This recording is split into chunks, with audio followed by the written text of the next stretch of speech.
So అలా అలాగా నాకు ఇంట్లో బలవంతం పెడుతుంటే నేను వెళ్ళిపోయినాను. బొంబాయికి వెళ్ళిన తర్వాత బొంబాయిలో మా వాళ్ళ దాంట్లోనే ఉన్నాను. అక్కడిని వెళ్ళి మళ్ళీ బొంబాయి తర్వాత వచ్చి మా ఊరు పక్కలోనే జిందాల్ అని ఉంది, జిందాల్ ఫ్యాక్టరీ అని. అక్కడ ఉన్నప్పుడు నాకు ఇల్లు ఇవ్వలేదు. ఇల్లు లేకపోతే రైల్వే స్టేషన్లోనే పనుకుంటుంటిని.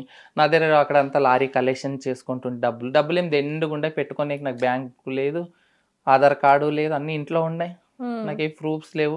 ఎక్కడన్నా మొన్ను తోడి ఒక కవర్లో పెట్టి అమ్మను పెట్టి అక్కడ ఏదైనా గుర్తు పెట్టేసి అక్కడ ఎక్కడన్నా బ్రిడ్జ్ కింద అలా టైంలోన అలా పెట్టి వస్తుంటే, లేకపోతే అక్కడ ఇల్లులు అడిగితే మీలాంటి వాళ్ళకి ఇల్లు ఇస్తేగినా మాకు అక్క పక్క మాకు మర్యాద ఉండదు అనిన తర్వాత నేను అట్లే రైల్వే స్టేషన్లోనే అలాగే ఒక 6-7 నెలలు అలాగే జీవితం గడిపాను. అక్కడెక్కడో కాలు దగ్గర పోవడము, బట్టలు ఉప్పడము, స్నానం చేయడము, మళ్ళీ రావడము, అక్కడ హోటల్లో తినడము, లారీ కలెక్షన్ అడుక్కొనడము, మళ్ళీ వచ్చేసి రైల్వే స్టేషన్లోన వెయిటింగ్ రూమ్లో పనుకోవడం. అలాంటి డబ్బులు పెట్టిన ఒక 4 చూసినారు. నా డబ్బులు నా దగ్గర అప్పట్లోనే 1 లక్ష పైన ఉండే దుడిసినవన్నీ. ఆ 1,00,000 రూపాయల్లో నేను ఆ డబ్బులు పెట్టి వచ్చి చూసినారు కదా. మళ్ళీ నేను నా వెనకలే ఫాలో చేసుకొని 4 వచ్చినారు. 4 వచ్చేసి నన్ను కొట్టేసి ఎంటికల్ని ఇది చేసి ఆవిడని డబ్బులు గుంజుకొని అప్పుడేం గోల్డ్ గీల్డ్ ఏం లేవు. రోడ్డు గోల్డ్నే గోల్డ్ అని చెప్పేసి ఇది పీకేసి ఇది ఇంత గొంతంతా కోసుకొని ఒక విచిత్రంగా అప్పుడు బాధాకరమైంది. ఓకే. ఎన్ని సంవత్సరాలకి సర్జరీ చేయించుకున్నారు మీరు తర్వాత? నాకు 18 ఏళ్ళకి. 18 ఏళ్ళకి. మరి సర్జరీకి ఖర్చు అదంతా కూడా మీరే పెట్టేసుకున్నారు? నేను దుడుచుకొని డబ్బులని నేనే. ఎంతవరకు అయింది సర్జరీకి? అప్పుడులోన వచ్చేసి ఒక 50,000లో అయిపోయింది. 50,000లో. మరి తర్వాత 1 మంత్ కూడా కంప్లీట్ బెడ్ రెస్ట్ అంటారు కదా, 1 లక్ష రూపాయల వరకు. సో మరి అప్పుడు ఎవరు చూసుకున్నారు మిమ్మల్ని? అప్పుడు మా అసిస్టెంట్ మా కమ్యూనిటీనే చూసుకున్నారు. ఓకే. అప్పటికి కమ్యూనిటీలో జాయిన్ అయిపోయారా? ఫస్ట్ మీకు అంటే బాగా ఉండుంటది కదా వాళ్ళ పేర్లు, ఎవరితో మాట్లాడింది? వాళ్ళు స్వర్ణ అని, స్వప్న అని, మళ్ళీ ఇంకొకటి ఐషా అని, ఇంతు అని, మేమంతా వాళ్ళ 5 మంది ఫుల్ జత ఉండి ఒక రూమ్ చేసుకొని ఇంటిమి. నేను సర్జరీ వాళ్ళే స్వర్ణ అని తోలుకోపోయి చేయించుకొని వచ్చింది. నన్ను చాలా బాగా చూసుకున్నారు. ఓకే.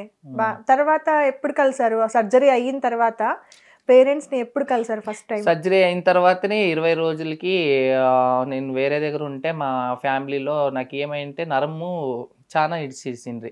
నరం ఇడిసేసింటే ఇవి ఆ డాక్టర్కి తెలియకుండా ఈ డాక్టర్ నరం చాలా బయట ఉంది అని చెప్పేసి ఏం చేసింది, బ్లేడ్ తీసుకొని ఇట్లా కోసేసి ఫుల్ బ్లడ్ పోయేసింది.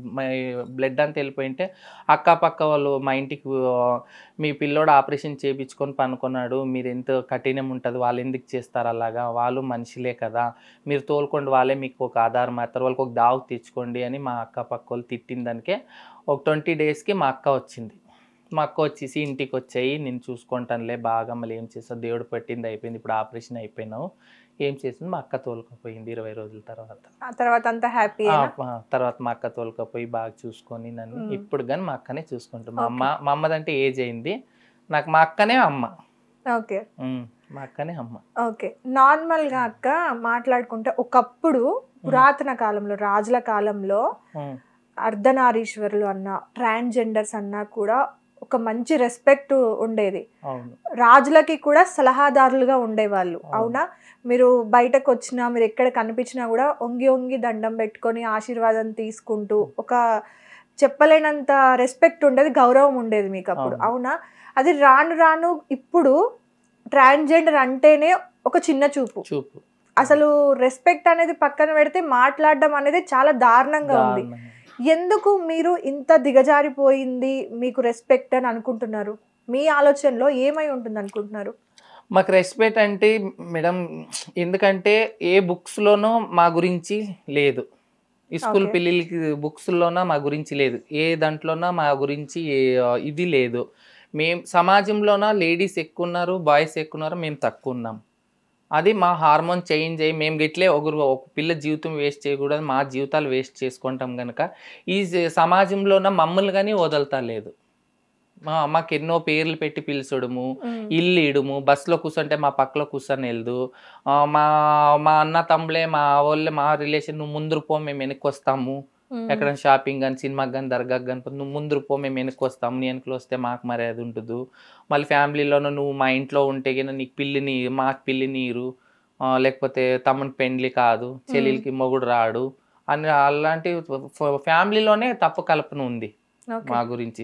మళ్ళీ బయటకు పోతేనో మమ్మల్ని ఏముంది నీకే అని అడుగుతారు, పైన ఏముంది కింద ఏముంది అని అడుగుతారు, అసహ్యంగా అడుగుతారు. వాళ్ళు వస్తావా అంటారు, కింద ఏముంది పైన లేడీస్ మాదిరిగా ఉందా, లేడీస్ లక్కే చేయించుకున్నారా అంట. మేము అలాంటి టైం ఏం చేయాలి, 2 తాళీలు వేసి ఇట్లా సౌండ్తో ఇట్లా చేసేదానికి పబ్లిక్ ఏమైపోతుంది, వీళ్ళు కొజ్జోలు బరే ఇట్లా చేస్తారు.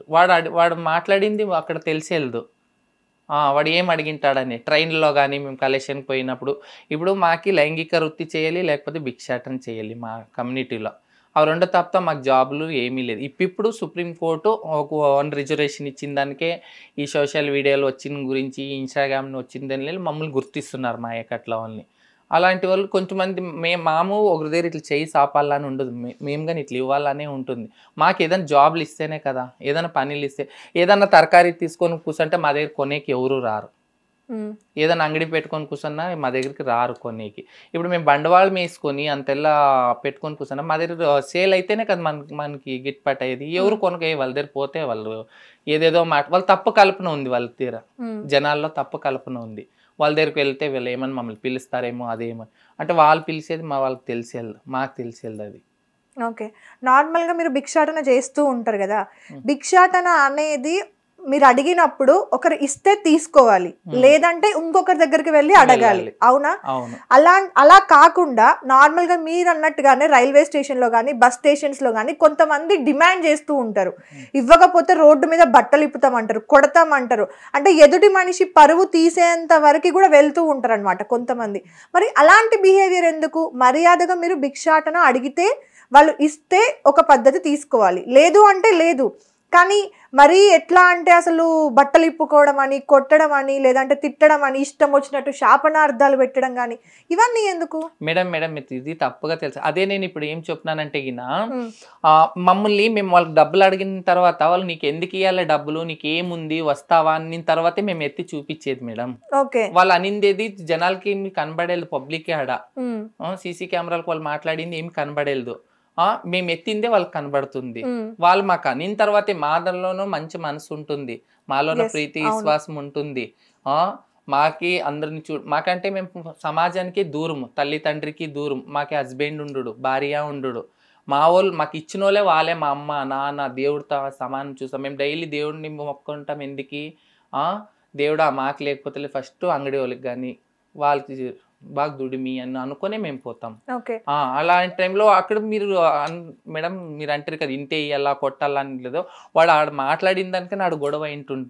ఎందుకంటే చాలా మంది అండి, ఒక 100లో 30-40 మంది కూడా నార్మల్ గా ఫేస్ చేసి ఉంటారు. నార్మల్ వాళ్ళు ఒక ట్రాన్స్జెండర్స్ వాళ్ళ వల్ల, అది కూడా ట్రాన్స్జెండర్స్ అందరూ కాదు, కొంతమంది ఉంటారు అనమాట ఇలా బిహేవ్ చేసే వాళ్ళు.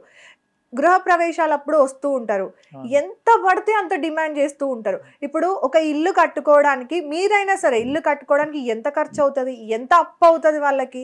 అలాంటిది వాళ్ళ దగ్గరికి వచ్చి మీరు 1000 ఇచ్చినా 10 ఇచ్చినా 20 ఇచ్చినా సరే సంతోషంగా తీసుకొని ఆశీర్వదించి వెళ్ళాలి. కానీ అలా ఉండదు, నాకు ఇంతే కావాలి, ఇంత ఇల్లు కట్టినావు కదా ఈ మాత్రం ఇయ్యలేవా నువ్వు అని డిమాండ్ చేస్తూ ఉంటారనమాట కొంతమంది. అది అస్సలు అర్థం కాదు. అరే వీళ్ళ లాంటి వల్లనే కొంతమంది మంచి వాళ్ళు ఉంటారు, వాళ్ళకు కూడా అనవసరంగా పరువు పోయే చేష్టలు ఇవన్నీ కూడా ఇచ్చినంత తీసుకోవచ్చు కదా అని అనిపిస్తూ ఉంటది అనమాట. అదే మేడం మమ్మల్ని గవర్నమెంట్ గుర్తించి మాకు ఏదైనా జాబ్లు ఇస్తే మనం భిక్షాటనకి పోయేది, మాకి పబ్లిక్కి ఒక ఇల్లు బాడికి ఒక ఇది ఇంత రూమ్ తీసుకోవాలంటే పబ్లిక్కి 3000-4000 ఇస్తే మాకు 7-8,000 10,000 చెప్తారు మేడం. మేము అలాంటి టైం జబర్దస్తి చేసుకొని మా కడపాత్రము, మా మేకప్, మా బట్ట, మేము అలాంటి టైంలో దాతల్ని ఇంతియండి సార్ అంతియండి సార్ మాకు కడుపు నిండేదు అని డిమాండ్ కాదు మేడం, కడుపాత్రం అది డిమాండ్ కాదు, అది మాకు ఇట్లా ఖర్చులు ఉంటాయి కదా. అవును, ఇప్పుడు పబ్లిక్ ఒక రిక్షా తొక్కేవాడిగానే పోయి రెంట్కి ఇలాంటి రూమ్ అడిగితే 3,000కి ఇచ్చేస్తారు బాడికి. లేదు మీ ఇంట్లో మీకు డబ్బులు ఎక్కువ ఉంటాయి, మీలాంటి వాళ్ళు ఉంటే మాకు అక్కపక్క ఇంట్లో. హిట్ టీవీ యాప్, ఇందులో short news, live news, entertainment shows, movies, digital magazines తో పాటు మీ జిల్లా వార్తలను కూడా ఫ్రీగా చూడొచ్చు. అంతేకాదు కేజీ నుంచి పీజీ వరకు విద్యార్థులకు స్కాలర్షిప్ కూడా అందిస్తున్నాం.